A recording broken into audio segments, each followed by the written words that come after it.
Hukom, Kabanata 8. Pagkatapos, pumunta kay Gideon ang mga kalalakihan ng Ephraim. Bakit mo kami ginanito? Bakit hindi mo kami tinawag bago ninyo lusubin ang mga Midyanita? Pagalit nilang tanong. Ang nagawa ko ay hindi maipapantay sa nagawa ninyo. Ang maliit ninyong nagawa ay higit pa sa nagawa ng angkan namin. Sagot ni Gideon. Niloob ng Diyos na sa inyong mga kamay mahulog ang dalawang pinunong Midyanitang sina Oreb at Siib. Alin sa mga nagawa ko ang maipapantay riyan? Nang marinig nila ito, napawi ang kanilang galit. Si Gideon at ang 300 niyang tauhan ay nakatawid na ng ilog Jordan. Pagod na sila, ngunit patuloy pa rin nilang hinahabol ang mga Midyanita. Nang umabot sila sa Sukot, nakiusap siya sa mga taga roon. Maaari po bang bigyan ninyo ng makakain ang aking mga tauhan? Latang-lata na sila sa gutom, at tinahabol pa namin ang 2 hari ng mga Midyanita na sina Zeba at Zalmuna. Ngunit sumagot ang mga taga-Sukot, bakit namin kayo bibigyan ng pagkain? Hindi pa naman ninyo nabibihag sina Zeba at Zalmuna. Dahil dito, sinabi ni Gideon, kayo ang bahala.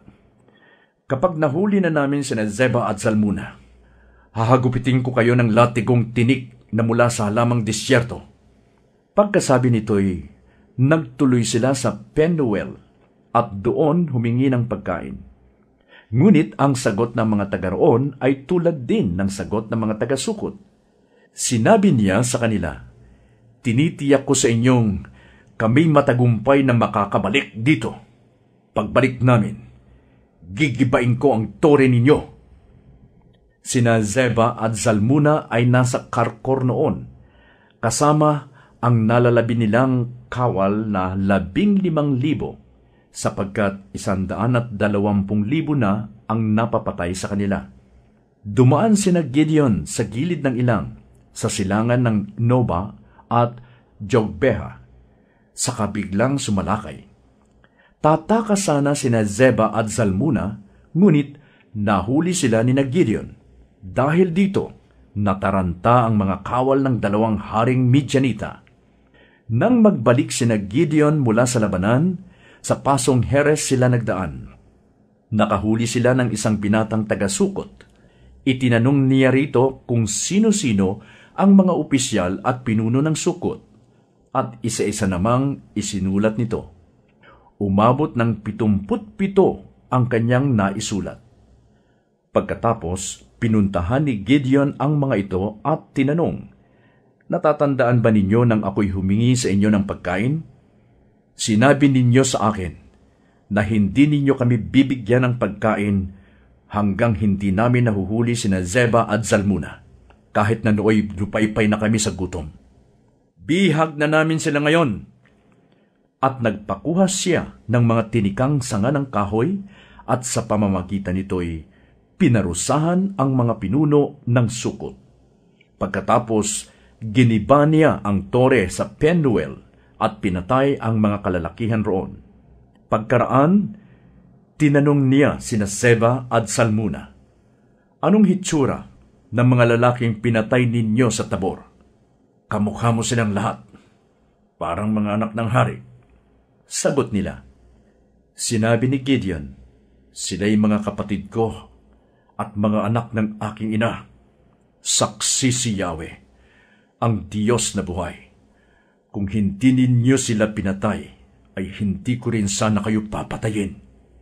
At sinabi niya sa pinakamatanda niyang anak na si Jether, patayin mo sila! Palibhasa'y bata, natakot itong bumunot ng tabak at pumatay ng tao. Dahil dito, sinabi ni Zeba at Zalmuna kay Gideon, bakit hindi ikaw ang pumatay sa amin? Mga tunay na lalaki lamang ang maaaring pumatay ng tao. Kaya sila'y pinatay ni Gideon at kinuha ang mga palamuti sa leeg ng kanilang mga kamelyo. Pagkatapos, nagtipon-tipon ang mga Israelita at sinabi nila kay Gideon, Ikaw rin lamang ang nagligtas sa amin sa mga Midianita. Ikaw na at ang iyong angkan ang maghari sa amin." Sumagot si Gideon, "Hindi ako ni ang aking mga anak ang dapat maghari sa inyo. Si Yahweh ang dapat maghari sa inyo.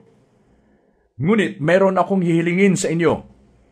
Ibigay ninyo sa akin ang mga hikaw na nasamsam ninyo mula sa kanila." Nakahikaw ng ginto ang mga Midianita sapagkat iyon ang ugali ng mga taong taga-disyerto.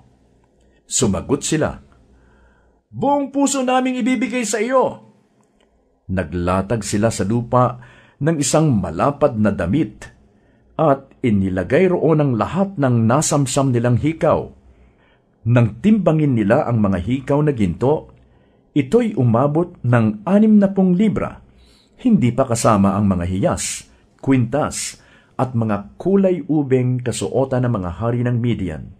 Hindi rin kasama roon ang mga palamuti sa leeg ng mga kamelyo.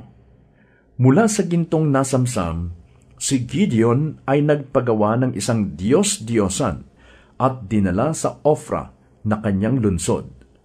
Ang mga Israelita ay tumalikod sa Diyos at naglingkod sa Diyos-Diyosang ipinagawa ni Gideon. Ito ang naging malaking kapulaan kay Gideon at sa kanyang sambahayan. Lubusang natalo ng Israel ang Midian at ito'y hindi na nakabawi. Nagkaroon ng kapayapaan sa Israel sa loob ng 40 taon habang nabubuhay si Gideon. Umuwi si Gideon sa sarili niyang bahay at doon nanirahan.